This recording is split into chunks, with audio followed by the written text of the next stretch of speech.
Ready? Ready. Now? Soon. Do the scientists really know? Will it happen today, will it? Look, look, see for yourself. The children pressed to each other like so many roses, so many weeds, intermixed, peering out for a look at the hidden sun. It rained.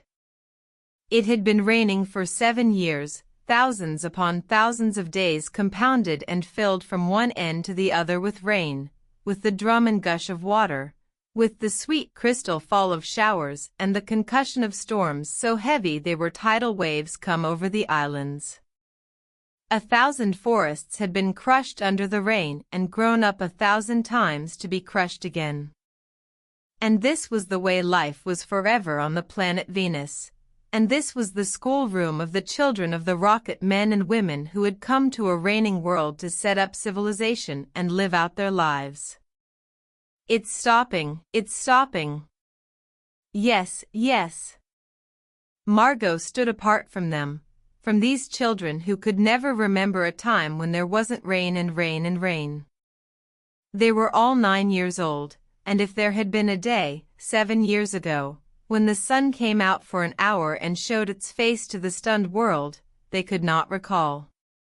Sometimes, at night, she heard them stir, in remembrance, and she knew they were dreaming and remembering gold or a yellow crayon or a coin large enough to buy the world with. She knew that they thought they remembered a warmness, like a blushing in the face, in the body, in the arms and legs and trembling hands.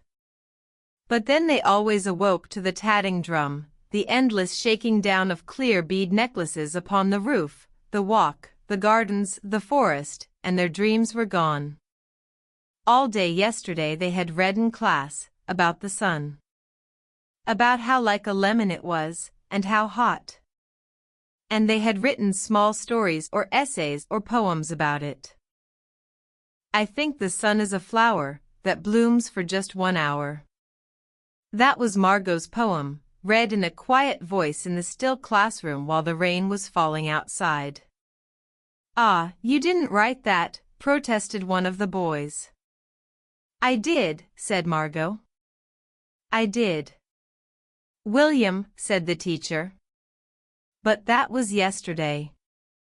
Now the rain was slackening, and the children were crushed to the great thick windows.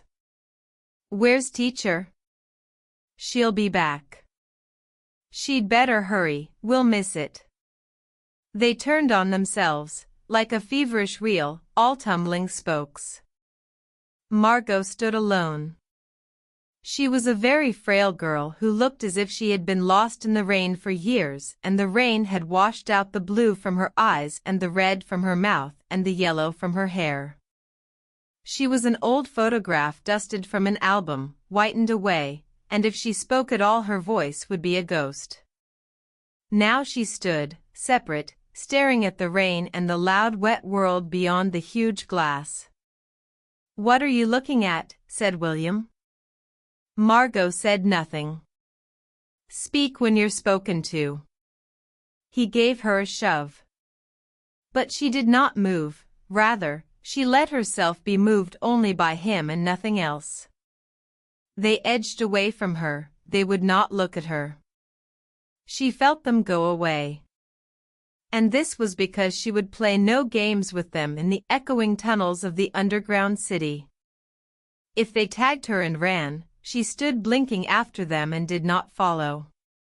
When the class sang songs about happiness and life and games, her lips barely moved.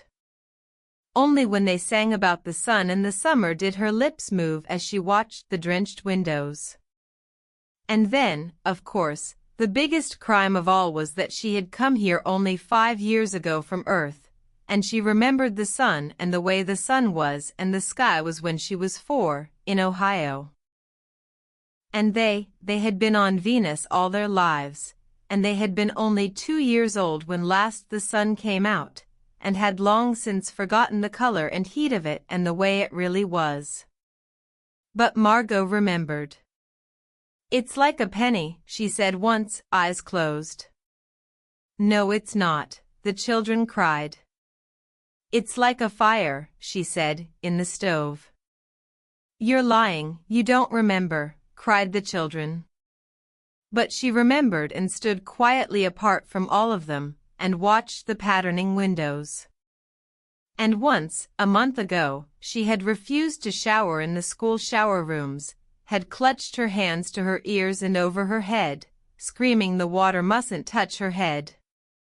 So after that, dimly, she sensed it, she was different, and they knew her difference and kept away. There was talk that her father and mother were taking her back to Earth next year. It seemed vital to her that they do so, though it would mean the loss of thousands of dollars to her family. And so, the children hated her for all these reasons of big and little consequence. They hated her pale snow face, her waiting silence, her thinness, and her possible future. Get away. The boy gave her another push. What are you waiting for? Then, for the first time, she turned and looked at him. And what she was waiting for was in her eyes. Well, don't wait around here, cried the boy, savagely. You won't see nothing. Her lips moved. Nothing, he cried. It was all a joke, wasn't it? He turned to the other children. Nothing's happening today. Is it? They all blinked at him and then, understanding, laughed and shook their heads. Nothing. Oh, but, Margot whispered, her eyes helpless. But this is the day, the scientists predict, they say, they know, the sun. All a joke, said the boy, and seized her roughly. Hey everyone, let's put her in a closet before teacher comes. No, said Margot, falling back. They surged about her, caught her up and bore her, protesting, and then pleading, and then crying, back into a tunnel, a room, a closet, where they slammed and locked the door.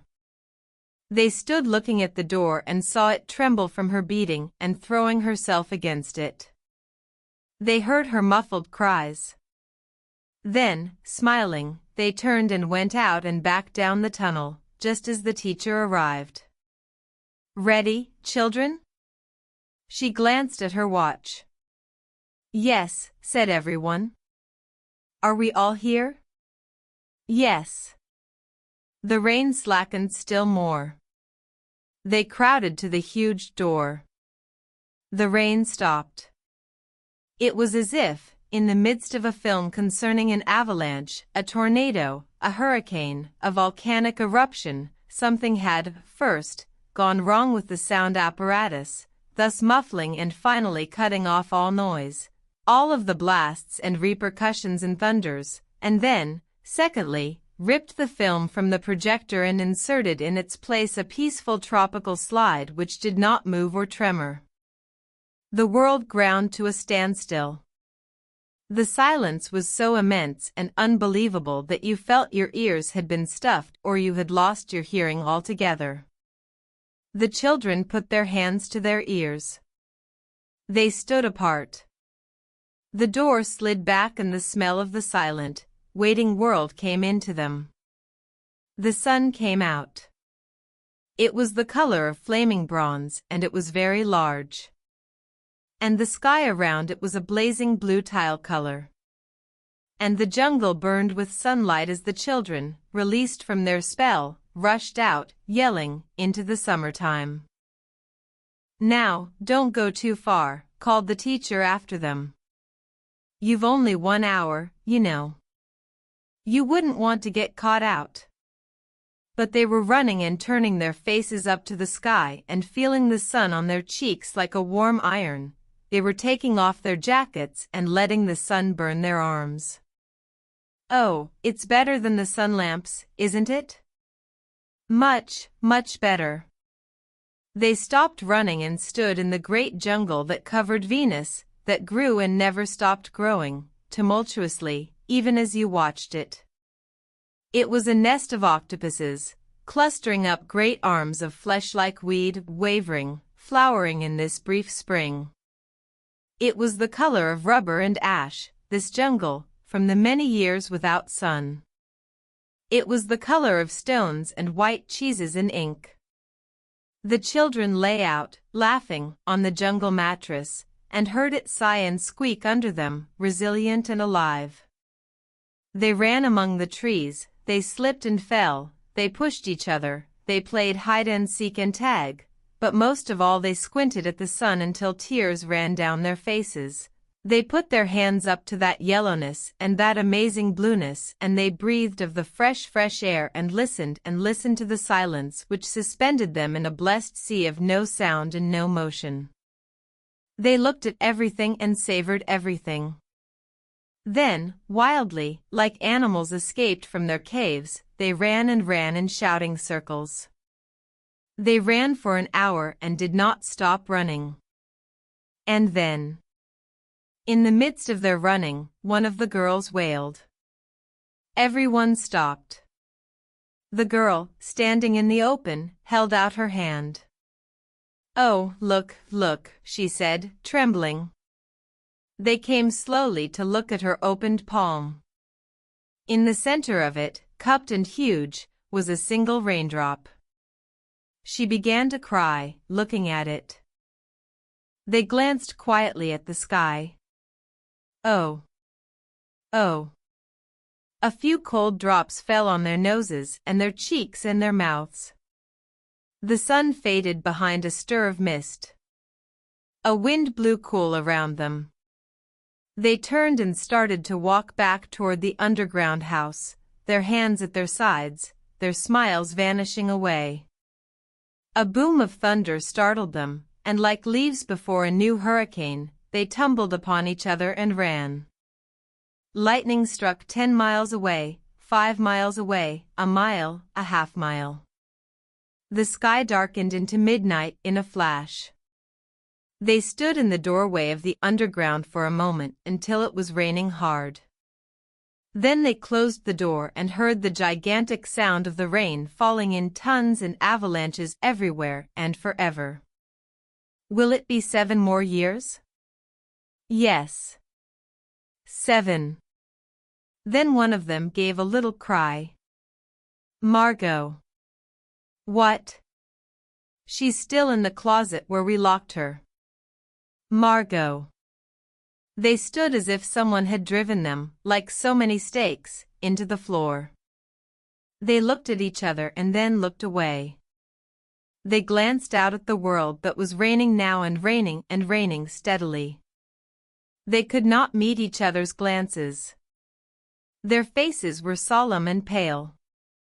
They looked at their hands and feet, their faces down. Margot. One of the girls said, "Well." No one moved. "Go on," whispered the girl. They walked slowly down the hall in the sound of cold rain.